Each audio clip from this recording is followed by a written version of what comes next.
Hank and his team for them providing very positive interactions for the village, for supporting us, being a business that has allowed us in the village of Gurnee to be in a situation where we don't have to assess taxes from the village's perspective for real estate tax. So it's a positive time for us. Also, I wanted to thank the other partners that we have been involved with the village of Gurnee, between state senators, State Senator Melinda Bush and Representative Joyce Mason, Chairman Sandy Hart from Lake County. We would not be here today if not for our partnerships. And the one partnership that I have the opportunity to point out to you today, and the best representative of that partnership is Governor Pritzker. Governor Pritzker from the state of Illinois has supported the village of Gurnee in many, many ways. He's provided for us in ways such as just recently, AZ Polymer is a manufacturing company that has just recently broke ground here in Illinois, in Gurnee, and it's a $45 million project. And if not for the leadership of Governor Pritzker in the state of Illinois, that probably would not have happened. Additionally, just another example would be the signalization of a certain intersection in front of our new fire station, that the state of Illinois provided a grant to us of $750,000 for that signal to happen. And again, that's through the leadership of Governor Pritzker. And that partnership to us is really important. If not for the partnership with the state of Illinois, the village of Gurnee would struggle. So we're thankful for that.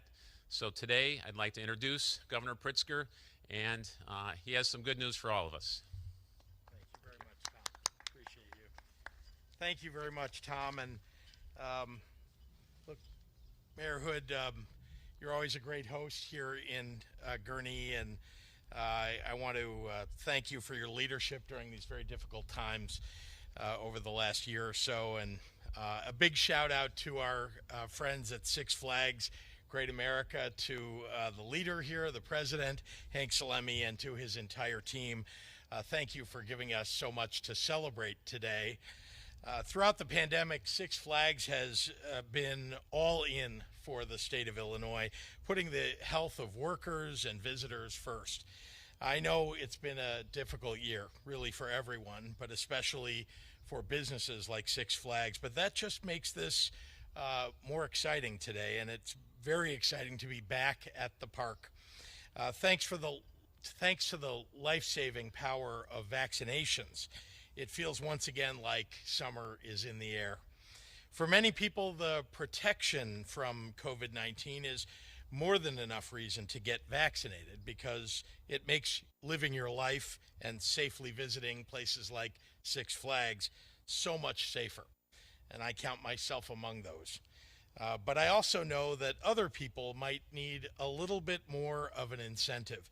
I've already announced other awards for people who get vaccinated, like free targets at Sparta's World Shooting Recreational Complex in Southern Illinois, and free admission to the Abraham Lincoln Presidential Library and Museum in Springfield.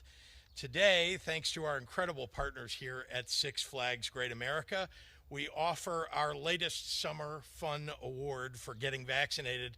The park is dedicating 50,000 free tickets to help encourage vaccinations in the region. That's a $200 value to a family of 5.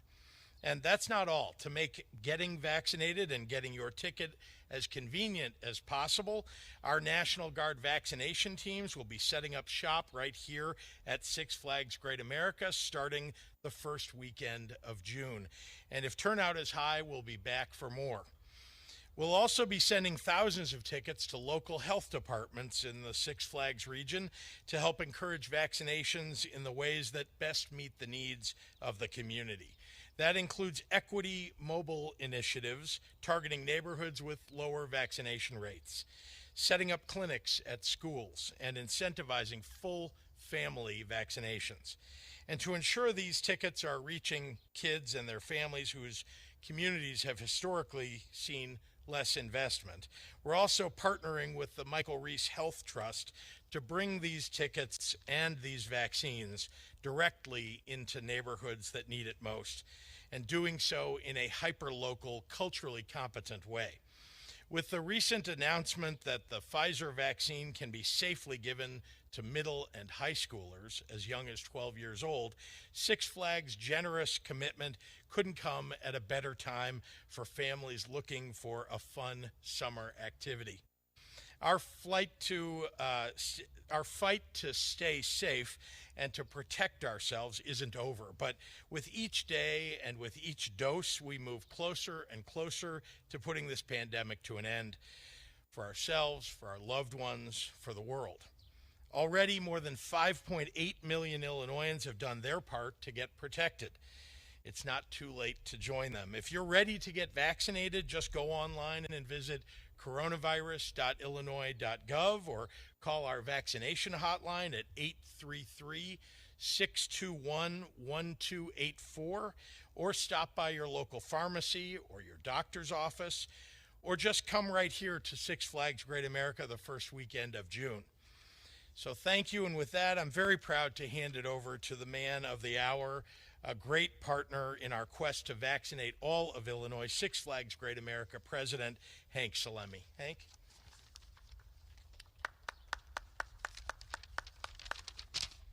Thank you, Governor Pritzker, Mayor Hood. We're honored to have you both here at Six Flags Great America today. And, you know, it is a very unique and unprecedented announcement that we're making today. We've never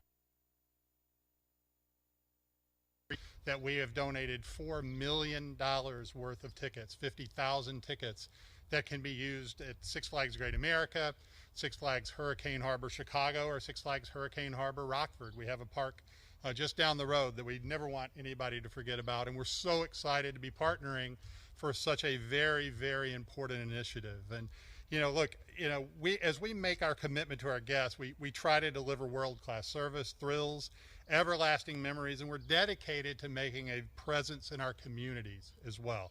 Not only here in Gurnee and in Rockford, but really all over the country where we have parks. And we've been delivering on this in Gurnee for 45 years. Mayor Hood, you know, made a comment. He's been coming since he was 16 years old. We opened this park in 1976, and I know some people will tell you in this area or even around the state, this was the very first job they ever had, or the first roller coaster they ever got on. And we're really proud of our history, but we really want to focus today on moving forward. And part of that, and enabling us to open and open fully, is for Illinois to be vaccinated. And it's an incredibly important initiative for us all over the country, but especially here in Illinois. And it's why we're making this commitment. Again, 50,000 free tickets that the state will be using in some of the ways that Governor Pritzker laid out. We're especially committed to making sure those tickets get into underserved communities and making sure people get vaccinated and be able to enjoy a visit to Six Flags Great America or Hurricane Harbor Rockford. You know, we're the thrill capital of the Midwest. We're a summer tradition throughout Illinois, and we want to just thank the state of Illinois, Governor Pritzker, Mayor Hood for their support, and we want to open the theme park fully as quickly as possible. Hopefully the bridge to Phase 5 will come soon, and sooner after that, Phase 5, where we can just be at 100% and ready to go. So thank you. Thanks, Governor Pritzker. Thanks, Mayor Hood. Thanks all of you for coming out to our beautiful theme park today. Our signature double-decker carousel behind me. We really are appreciative and really excited to partner with the state of Illinois on this initiative. Thank you, everyone. Thanks, Hank. Great. Happy to take questions from members of the media. Governor, do you plan on any more incentives? You heard the announcement from Governor DeWine yesterday in Ohio. And do you really think some, free Great America tickets are going to really move the needle in trying to get more people vaccinated? I do. I think that there are people who, hearing that there's an incentive, knowing that it's easy to get vaccinated at a place like this or somewhere near where you live, those are things that there are an awful lot of people out there that just haven't had time, or they haven't had that extra little push to go get it done. And we're so far along. We have more than 60% of our adult population vaccinated. There are lots of people who are just on the fence a little bit, and this will push them, I think, in the right direction. Are federal COVID relief funds going to pay for this, or is this a donation from the park, or how's this working? It's a donation from the park, which is amazing, by the way. And I just want to once again say, very generously, the park has been just a terrific partner. They want to do the right thing, and not just here in Gurnee and here in Illinois, but all over the country. We're just the first for Six Flags, and very proud to be so. How are the tickets going to be distributed? How do you apply? How does it... Yeah, thank you. I can do my best. And to answer your question, absolutely. Especially for 12 to 15-year-olds, it is absolutely incentive to get to visit the park and a chance to just be able to get a vaccination and be able to do that for free. I am 100% confident this will motivate vaccinations. That's why we're doing it at the end of the day. And to answer your question, yeah, where we're going to distributing, our focus, and we were working with the governor's office now on the best community partners to distribute those tickets. And there are some, I think in the press release that goes out today, you'll see some examples of some of those places. But we want to make sure they're getting into the right hands in the right communities. The places that there is some vaccine reluctance, if you will, some resistance, I think is a better word. I'm not a doctor, don't quote me on that. But I think when that resistance is there, that reluctance is there, that incentive to get it into underserved communities is the best place to do it. And there's some community partners, some mobile You do. So whether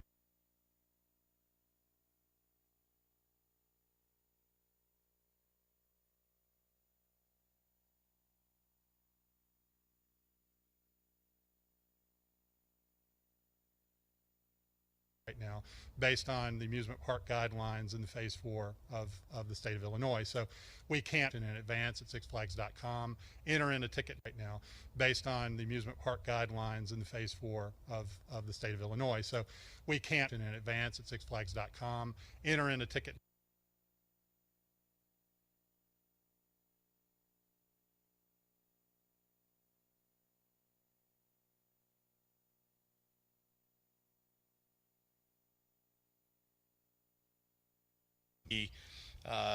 Open everything without capacity limits. Since you're not using federal COVID relief funds, have you thought about doing something similar to DeWine where there's a lottery or some type of financial incentive for people to go out and get it? We're looking at an awful lot of ways to incentivize people, but we have so many institutions.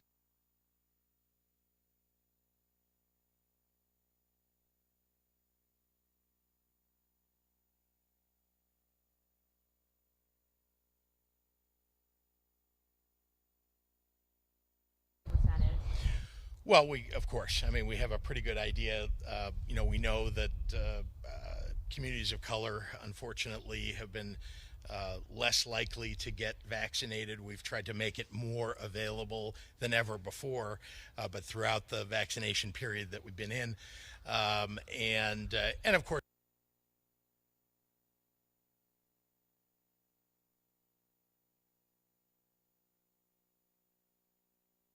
as well as into more difficult neighborhoods across the state. So yeah, we're targeting as best we can everybody that we know, the communities and the groups that we think will be most likely to need it most, to need the convenience of it most. There are some counties, I should just point out, Sarah, that where we set it up, we put it in the most high traffic areas, and people are reluctant to get it. Lots and lots of people reluctant to get it, even when confronted with it right in front of them, making it easy as possible. So we're doing everything we can to sort of, A, make it easier, but B, to educate people about how important it is to get vaccinated. Just guess what I'm trying to say. Is this a good match? Given that 40%, yeah. Is this the best way to have an incentive? Well, so I'd just remind you, I think what the surveys would show you, if you look nationally, and we have surveys here in Illinois very similar, that there's a group of people who say that they'll never get vaccinated, right? And that's good news is that number is, 14 to 17% of people who say won't get vaccinated. Then there are a variety of reasons why people choose that are, in the remaining percentage of the population. Some of that is it's very inconvenient. They work 2 jobs, they have kids to take care of. There's just not been any opportunity for them to go do it. Either they don't have the time, or it's too far away, or there's no mass transportation available to them. So we're trying to address what we see in the surveys so that people will show up. This is an incentive that will allow families to do something. It's summer is here. Families want to get out and do something, may not be able to afford to do it here. Six Flags has made this affordable for people, and we've made the vaccinations, so available. They show up here. You can get vaccinated, get into the park with a free ticket. Okay, yesterday you unveiled your $225 million program to test middle schoolers and high school with the saliva test. If our kids get vaccinated, do they still have to be subjected to donating a bodily fluid before they're allowed to go into their middle school? I know you think it's subjecting. We're trying to save people's lives. We're trying to protect people.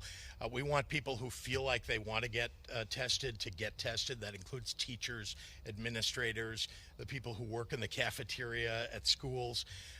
Obviously, if you've been vaccinated, you don't need to get tested. But I'm trying to point out that our goal here is not to subject people to anything. It's to save people's lives. So it'll be made available at schools across the state of Illinois. We've got, as you know, 850 roughly school districts and 4,000 plus schools. And so we're working with the school districts to figure out what works best for them and make those tests available to them.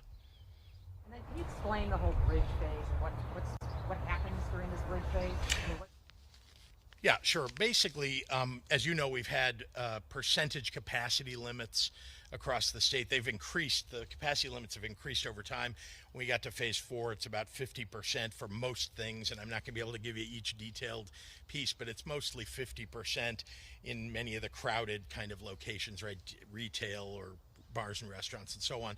This will increase for many of them to 60% for this next phase, but also weddings will increase in the number of people, much more than from 50 to 60%, other kinds of outdoor gatherings and so on. And then we'll be moving relatively shortly, 28 days, to phase 5. Just real quick, bothering you again about House Bill 2789. If it gets to your desk, are you going to sign it? I think there's still work being done on that bill. So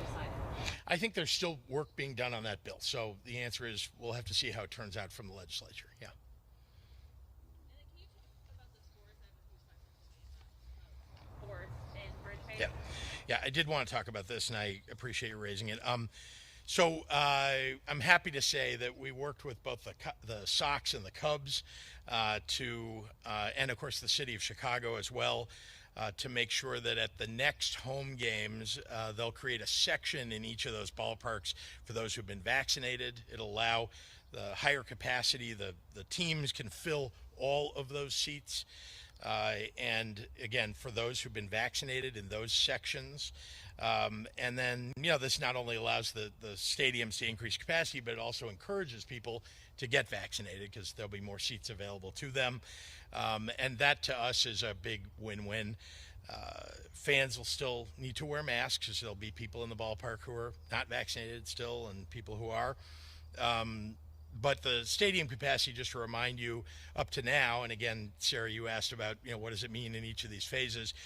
Currently, 25%. As of going into the bridge phase, as I just described, we'll have the first home games will be as I described with vaccination sections that can be filled with people who've been vaccinated, and then it'll go to 60% capacity in the game after that first home game, next home game rather, and then of course in phase 5 no limits at all.